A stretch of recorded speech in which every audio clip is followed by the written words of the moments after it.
Bem-vindos ao Sola Escritura, na Novo Tempo Portugal. Hoje viajaremos até à Suécia, no século XVI, para conhecer Olavo Petri, um pastor e reformador que trouxe a Bíblia para o centro da vida do povo. Neste episódio vamos focar-nos num ponto muito concreto, o matrimónio dos sacerdotes. Vamos perceber porque é que muitos reformadores defenderam que os líderes espirituais podem casar e como isso abençoa a vida e o ministério. Fique connosco, começamos já e no fim vamos abrir a Bíblia para confirmar cada princípio. Está no Sola Escritura, a palavra acima de tudo.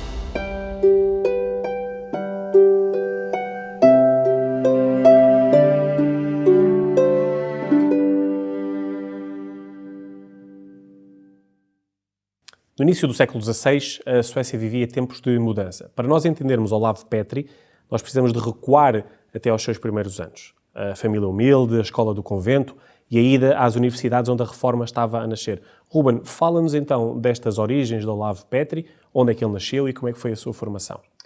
Então, o Olavo nasceu em Örebro, numa família simples, filho de um ferreiro.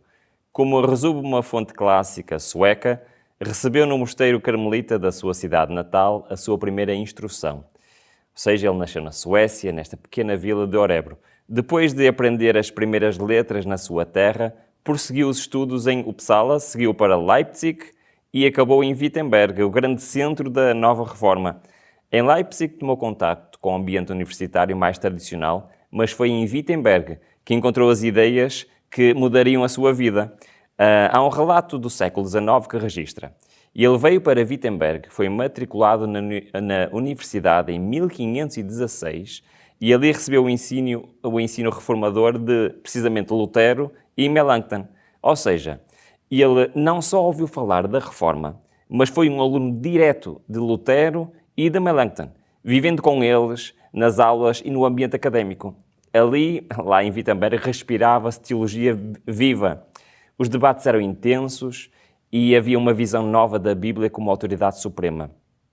Bom, nós já vimos os passos que ele deu na sua formação até chegar a Wittenberg, mas avancemos agora até o que aconteceu de seguida. Ele volta para a Suécia? Sim. Depois dos seus estudos em Wittenberg, e de acordo com Gunnar Westin, ele regressou à Suécia provavelmente em 1518, como já tinha dito, ou 1519, tornando-se então ativo em Strängnäs, como chanceler do bispo Mattias Gregerson. Pouco depois, em 1520, já servia a igreja de Strängnäs, primeiro como chanceler do bispo Mattias Gregerson e depois como diácono. Como resumo uma das suas biografias. Chanceler do bispo Mattias Gregerson em Strängnäs em 1520, diácono ali em setembro de 1520. Alguns meses depois, acompanhou o seu bispo a Estocolmo, onde assistiu a um dos episódios mais marcantes da história sueca, o banho de sangue de Estocolmo. Isto aconteceu em novembro de 1520. Depois de conquistar a cidade, o rei dinamarquês Cristiano II convidou a nobreza e o clero para as celebrações da sua coroa, prometendo perdão geral aos opositores. Mas logo a seguir, mandou prender e executar cerca de 90 pessoas, entre eles nobres, magistrados e líderes da igreja, acusando-os de heresia e traição. Entre os mortos estavam 2 bispos, incluindo o próprio superior de Olavo, ou seja, o Mattias Gregerson, o que transformou o massacre também numa tragédia pessoal para Olavo. A cidade mergulhou no terror, famílias inteiras foram dizimadas e o povo perdeu a confiança na coroa dinamarquesa. Na sua própria crónica, Olavo descreve a cena de forma crua. E ficaram os corpos dos mortos deitados na praça desde quinta-feira até sábado. Tenta imaginar realmente como é que foi este massacre e quanto influenciou a vida do Olavo. Este episódio marcou profundamente a sua visão espiritual, também a sua visão política, deu-lhe um sentido de urgência e convenceu de que a reforma moral e doutrinária não era apenas uma questão teórica, mas era um assunto de vida ou de morte. Foi também a partir desse trauma coletivo que a figura de Gustavo Vasa emergiu como libertador nacional, abrindo espaço para a reforma que Olavo iria liderar nos anos seguintes. Nós falámos então das origens e dos estudos de Olavo Petri. Avancemos agora então para os anos decisivos com Gustavo Vasa. Como é que a coroação de 1523 e os anos seguintes, de 1523 a 1527, abriram então caminho para a reforma na Suécia? É verdade. Quando Gustavo Vasa foi coroado, em 1523, como menciona na Enciclopédia Britânica, Olavo já tinha atraído a atenção e críticas pela sua pregação. E logo a seguir, no verão de 1524, o rei chamou Olavo Petri a Estocolmo para se tornar o secretário da cidade. As fontes suecas fixam as datas com precisão. Secretário da cidade de Estocolmo em abril de 1524 e pregador na Storkirken desde 1524. Ou seja, Olavo passou a ocupar funções civis e religiosas de grande influência. Ele pregava lá na Storkirken, ou seja, na Catedral de São Nicolau, no coração de Estocolmo, e a sua eloquência atraía multidões. Muitos dos cidadãos começaram a identificar nele uma voz de renovação espiritual e também renovação nacional. Mas essa visibilidade também aumentou as tensões. E em 1525, quando ele casou, foi considerado em banimento canónico, acusado de violar a disciplina da Igreja. No entanto, o apoio popular e a proteção do rei impediram que fosse silenciado. Olavo continuou a pregar, continuou a traduzir, a escrever, tornou-se uma figura principal do movimento reformador na capital. Mas o momento decisivo chegou em 1527. No Riksdag de Västerås, ou seja, a Assembleia Nacional, ali foram aprovadas, segundo o texto, medidas que lançaram os primeiros passos para reduzir o poder da Igreja na Suécia. Na prática, entre 1523 e 27, a Suécia mudou completamente de rumo. O rei consolidou a independência nacional e o Olavo Petri tornou-se o pregador que deu voz à nova fé. Foi o início de uma igreja luterana enraizada no povo, na sua língua e nas suas necessidades espirituais. Ruben, na resposta que tu deste agora à minha pergunta anterior, nós vimos como a reforma ganhou força sob Gustavo Vasa. Mas em 1525, o casamento Olavo Petri foi um gesto que abolou costumes antigos. Conta-nos, Ruben, como é que foi o casamento Olavo Petri e que impacto é que teve, que já vimos foi grande, mas pormenores. Isso. Foi, de facto, algo muito importante. Foi em fevereiro de 1525 e o Olavo casou-se com a sua esposa, chamada Cristina, lá em Estocolmo. E tornou-se o primeiro sacerdote luterano casado na Suécia. Era um gesto simples, mas teve uma implicação muito grande, foi profundamente simbólico. Porquê? Porque desafiava séculos de tradição eclesiástica que os líderes religiosos não se podiam casar. Esta cerimónia aconteceu na grande Catedral de Estocolmo, a tal Catedral de São Nicolau, onde Olavo era pregador. E algo inédito aconteceu. Acredita-se que este casamento foi a primeira ocasião em que a missa foi celebrada em sueco. E o impacto social foi imediato. Até aí o casamento do sacerdote era considerado ilícito e sujeito a punição. Mas ao assumir publicamente a sua esposa, Olavo mostrou que a fé podia ser vivida com coerência com a palavra de Deus, sem medo de censuras. O matrimónio deixou de ser um assunto privado e tornou-se uma declaração teológica e pastoral. O próprio registro de história resume: o casamento marca o início da reforma no reino sueco e torna-se o ponto de partida para o desenvolvimento que fez do lar do pastor uma instituição central na vida local marcada pelo luteranismo. É claro que houve muitas críticas, especialmente inicialmente, porque segundo os defensores daquilo que estava estabelecido, da disciplina antiga, mas simultaneamente houve também um grande apoio popular. Porquê? Porque o povo passou a ver este homem como um homem de família, não apenas um pastor, um líder religioso, um homem de família, num lar pastoral que se tornou também um lugar de acolhimento, um lugar de ensino, também um sítio onde se exercia a hospitalidade. E este casamento foi então um sinal de que a reforma tinha de facto chegado à Suécia. E já não era apenas uma ideia, mas era algo que trazia mudanças concretas no dia-a-dia do povo. Pronto, vimos mesmo claramente que foi um casamento com um grande impacto público. Mas a reforma também ganhou força quando a palavra e o culto passaram a ser feitos em sueco. Ruben, como é que isto aconteceu na prática com Olav Petri? Exatamente. Um dos pontos decisivos da reforma na Suécia foi levar o povo a ouvir, a ler a palavra de Deus na sua própria língua. Já no casamento, como estávamos a ver lá em 1525, acredita-se, como também já disse, que a missa foi celebrada pela primeira vez em sueco. Isto foi um momento simbólico, mas também foi um momento de mudança. No ano seguinte, em 1526, foi publicado o Novo Testamento em sueco, resultado direto do esforço de Olav Petri e dos seus colaboradores. Esta tradução abriu as Escrituras a todos, não apenas ao clero, mas abriu a toda a gente. Nos anos seguintes vieram também um inário, em 1526, um manual de igreja, em 1529, e uma liturgia completa em sueco, em 1531, que estruturaram a adoração deste novo movimento. Além disso, foi publicado em 1530 um pequeno catequismo que ensinava de forma simples os fundamentos da fé cristã, pensado para crianças e para novos crentes. Assim, passo a passo, a reforma ganhou corpo na vida cotidiana do povo sueco pela leitura da Bíblia, pelo canto, pela prática do culto na sua própria língua, com impacto visível na oração familiar e na catequese, no ensino das novas gerações. Bom, nós vimos como, além da mudança que o movimento da reforma trouxe, vimos que esse movimento também trouxe muita tensão. Na década de 1530, essa tensão cresceu entre Olav Petri e o rei. O que é que aconteceu a partir daí e que lições é que nós conseguimos tirar desses acontecimentos? Então, em 1540, Olav Petri foi acusado de traição juntamente com Laurentius Andrae. Um resumo antigo escreve de forma direta: por traição, por não terem dado a conhecer ao rei uma conspiração. O rei entendeu que eles tinham escondido informações sensíveis e por isso foram condenados à morte. No entanto, a sentença mais tarde foi alterada e Olavo apenas acabou por pagar uma multa pesada.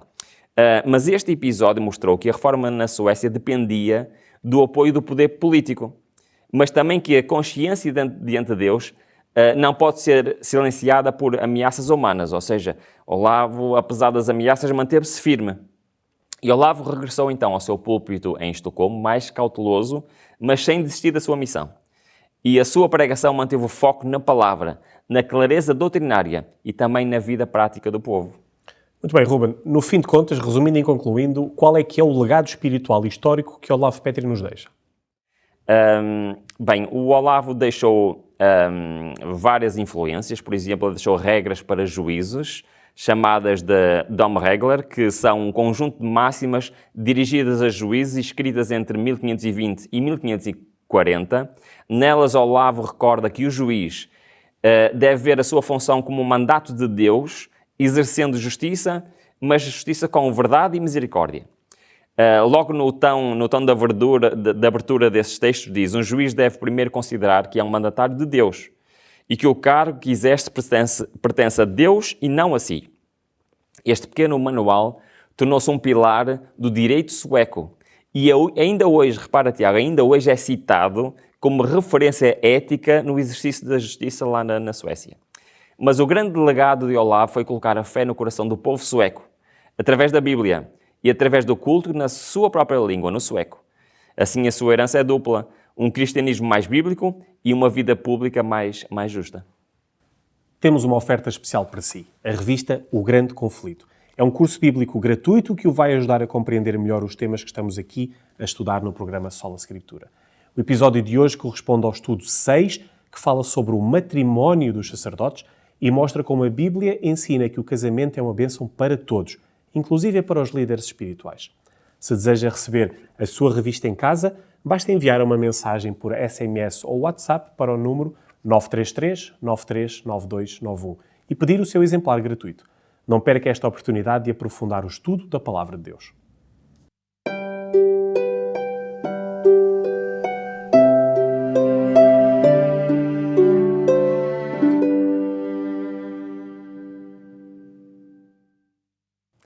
O casamento é a criação de Deus, não é uma invenção humana. A Escritura apresenta o matrimónio como uma aliança de vida entre um homem e uma mulher para comunhão, apoio e missão. No Gênesis lemos que o homem deixará pai e mãe e unir-se-á à sua mulher. E Jesus confirma que o que Deus ajuntou, o homem não deve separar. A Bíblia chama o casamento de honroso entre todos e vê nele uma escola diária de fidelidade, de paciência, de amor prático. Ao mesmo tempo, a Bíblia honra o ministério, porque servir no altar ou no púlpito é vocação santa. Aqui a chave é esta: a santidade não depende do estado civil, depende da fidelidade a Deus. A Igreja Antiga conheceu ministros celibatários e ministros casados e reconheceu o valor espiritual dos dois caminhos quando vividos com fidelidade. Com o tempo, foi crescendo uma disciplina diferente. E entre os séculos XI e XIII, vários sínodos e concílios insistiram na renúncia ao casamento por parte do clero. As razões iam desde a administração de bens à separação simbólica entre o sagrado e o profano, até à ideia de disponibilidade total para o culto e para a paróquia. Foi-se instalando a ideia de que o casamento seria um estado inferior, quando a Bíblia nunca o apresenta assim. Quando chega a Reforma, a crítica não é contra o celibato como um dom, é contra a sua imposição como obrigação para todos. Os reformadores voltam ao texto bíblico e lembram que a proibição do casamento é um risco espiritual e que as qualificações para quem preside a Igreja incluem a vida familiar. A proposta é dupla. Primeiro, recuperar a norma bíblica, casamento honroso, vida pura, serviço dedicado. Segundo, curar a hipocrisia, deixar de esconder realidades e assumir que a casa do pastor pode ser parte do ministério. Na Suécia, esta mudança ganhou rosto em Olavo Petri. O seu casamento em 1525 não foi apenas um ato privado, foi uma declaração pastoral diante do país. Ao assumir o matrimónio, Olavo aproximou o ministro do povo. Disse na prática que a vida familiar pode andar de mãos dadas com a vocação e que o exemplo dentro de casa fortalece a autoridade no púlpito. Ao mesmo tempo, a pregação e o culto avançaram para a língua do povo. A Bíblia foi traduzida e estudada, as orações e os cânticos passaram a ser entendidos por todos. A catequese tornou-se mais simples e direta, pensada para crianças, jovens e novos crentes. O resultado foi um novo ambiente espiritual, menos ritual, distante e mais participação consciente. Houve resistências, houve tensão com o poder político, houve processos, mas o gesto de Olavo acendeu uma nova luz. Isto provocou efeitos jurídicos e cívicos. A normalização do casamento clerical levantou perguntas sobre a proteção de família, de heranças, de administração de bens e responsabilidades públicas. Foi preciso escrever regras, clarificar direitos e deveres e ligar a ética cristã ao exercício da autoridade. No caso sueco, isto viu-se em princípios de justiça que sublinham que a autoridade é serviço e que a justiça precisa de verdade e de compaixão. A doutrina do matrimónio dos sacerdotes, longe de ser um tema apenas interno, teve impacto real na vida do povo, porque ligou a palavra de Deus à casa, ao trabalho e à sociedade.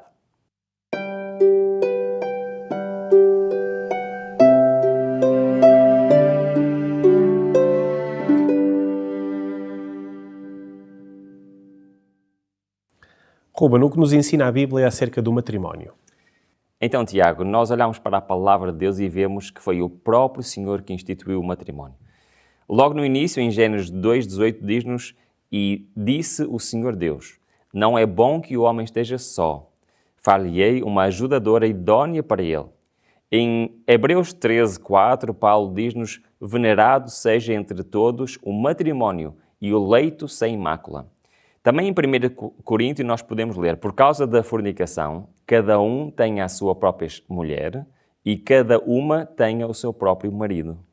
Ou seja, o casamento, o matrimónio, não é uma criação humana, não é uma instituição humana, é uma instituição divina. Ela foi criada pelo próprio Deus e instituída logo no início, mesmo antes do pecado, lá no Éden.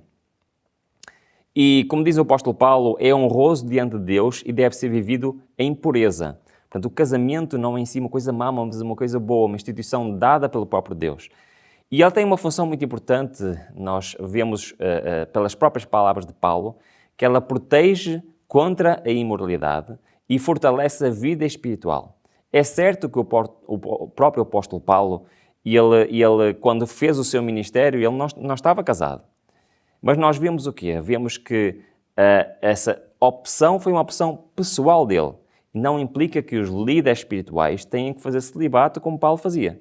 E o próprio Paulo diz que mais vale estar casado do que realmente entrar em relações sexuais ilícitas. Portanto, protege contra a moralidade e fortalece a vida espiritual. Por isso é uma bênção para os líderes espirituais. É permitido aos líderes religiosos casarem? Bom, vamos olhar para a palavra de Deus. Em 1 Timóteo 3,2 diz que o bispo seja irrepreensível, marido de uma mulher. Em Tito 1, 5-6, especialmente na parte final, diz então que se estabelecessem presbíteros, como já te mandei, aquele que for irrepreensível, marido de uma mulher. Ou seja, a Bíblia mostra claramente que os líderes religiosos podem ser casados. Aliás, a Bíblia demonstra que a vida familiar é parte do testemunho de um líder espiritual e que o lar prepara o líder religioso para cuidar do seu rebanho, digamos assim. Ou seja, é benéfico, até em certo sentido, a Bíblia aponta para isso, que é benéfico a um líder espiritual para ter experiência de casamento, para poder ser um exemplo para o seu rebanho. Então, quais são os problemas que surgem com a imposição do celibato? O apóstolo Paulo é muito claro sobre esse assunto. Em 1 Coríntios 7:9, ele diz: se não podem conter-se, casem-se. Em 1 Timóteo, no capítulo 4, logo nos primeiros 3 versículos, diz-nos também: mas o Espírito expressamente diz que nos últimos tempos, e repara bem que isto é muito importante, Tiago, que nos últimos tempos apostatarão alguns da fé, dando ouvidos em espíritos enganadores e a doutrinas de demónios. Ou seja, estamos a falar que no tempo de fim iam ser enganados. Reparem, pela hipocrisia de homens que falam mentiras, tendo cauterizado a sua própria consciência. E qual é logo a primeira mentira que Paulo nos está a avisar? Proibindo o casamento. Ou seja, a própria Bíblia alerta que iria haver uma proibição do casamento e que essa proibição não faz nenhum sentido. Em Eclesiastes 4, 9-10 diz: melhor é serem 2 do que 1. Embora este texto não seja diretamente para o casamento, pode ser aplicado ao casamento. Melhor é serem 2 do que 1. Porquê? Porque se um cair, o outro levanta o seu companheiro. Mas ai do que estiver só, pois caindo não haverá outro que o levante. Nós podemos aprender várias lições com este texto. Primeiro, a proibição de casamento na Bíblia é vista como um sinal de apostasia, é uma mentira. Depois pode gerar hipocrisia, pode gerar tentações e até vidas duplas. E muitas vezes nós ouvimos falar de histórias de líderes religiosos que praticam o celibato, mas depois vivem vidas duplas. E temos esta visão bíblica do casamento dá apoio mútuo, fortalece na missão, ou seja, o casamento pode ser uma grande bênção para um líder espiritual. Podemos então concluir que o matrimónio pode ajudar os líderes religiosos a viverem uma vida melhor? Sim, Tiago, eu penso que sim. E a Bíblia é clara em relação a isso. Vamos a Provérbios, no capítulo 31, versículo 10 e 11, que nos diz: mulher virtuosa quem achará, o seu valor muito excede ao de rubis. O coração do seu marido está nela confiado, assim ele não necessitará de despojo. Em Efésios 5, do versículo 25 e 28, vamos ler algumas partes, diz: vós maridos, amai as vossas mulheres, como também Cristo amou a igreja e assim mesmo se entregou por ela. Um pouco mais à frente, assim devem os maridos amar as suas próprias mulheres como os seus próprios corpos. Quem ama a sua mulher, ama-se a si mesmo. Em 1 Coríntios, diz-nos também: o marido pague à mulher a devida benevolência, da mesma sorte a mulher ao marido. Estes textos parecem um pouco desconexos, mas dão-nos uma conclusão muito interessante, que é: o amor no lar prepara para uma pastoral à igreja. Não é por acaso que a própria Bíblia compara a relação de Cristo com a igreja do marido com a esposa. E se a Bíblia está a comparar o casamento na relação entre Cristo e a sua esposa, a igreja, o que é que isto significa? Significa que o casamento é uma escola fundamental na vida de um cristão. E o amor do lar prepara para o amor pastoral à igreja. O matrimónio traz equilíbrio, traz responsabilidade e apoio emocional. E a fidelidade conjugal, como vimos no texto, é um testemunho vivo diante da comunidade que segue aquele líder religioso. Que lições então podemos nós aprender com o casamento de líderes religiosos? Em 1 Pedro 5, do versículo 2 e 3, diz: apacentai o rebanho de Deus que está entre vós, tendo cuidado dele, não por força, mas voluntariamente, não por torpe ganância, mas de ânimo pronto, nem como tendo domínio sobre a herança de Deus, mas servindo de exemplo ao rebanho. Esta parte final era mais importante, servindo de exemplo ao rebanho. 1 Coríntios 9,5 diz-nos também: não temos nós direito de levar convosco uma esposa crente, como também os demais apóstolos, e os irmãos do Senhor e Cefas? Repara bem o que é que diz este texto, Tiago. Está a dizer, não temos nós direito de levar a nossa esposa connosco? Como levam os apóstolos a esposa deles com eles? Como os levam os irmãos de Jesus que levam as suas esposas? O próprio Cefas, ou seja, Pedro, levava a sua esposa nas suas viagens missionárias. Então o que é que nós aprendemos com estes dois textos? O casamento do líder espiritual é um exemplo de vida cristã. Também nós vemos que os apóstolos eram casados, como Pedro e outros eram casados, e que a liderança deve ser uma liderança humilde, voluntária, exemplar. E esta liderança de um líder religioso no seu ambiente de igreja deve ser como um marido deve tratar a sua esposa. Temos aqui esta comparação sempre presente na palavra de Deus. Chegamos ao fim do nosso estudo bíblico. Vimos que o matrimónio é uma bênção divina que fortalece a vida cristã e também o ministério. Ruben, tens algo a acrescentar para finalizar? Deus convida-nos hoje a viver o matrimónio como um dom sagrado. Se és casado, ser fiel e amoroso, vivendo os princípios da palavra. Se és solteiro, guarda o coração em pureza e entrega os teus planos ao Senhor. Todos juntos, sejamos um exemplo de fidelidade dentro da casa e dentro da igreja. Muito obrigado por terem estado connosco. Lembro que pode receber gratuitamente a revista O Grande Conflito, que inclui este estudo sobre o matrimónio dos sacerdotes. Basta para isso enviar um SMS ou uma mensagem do WhatsApp para o número 933 939291 e pedir o seu exemplar. Até ao próximo episódio da Sola Escritura.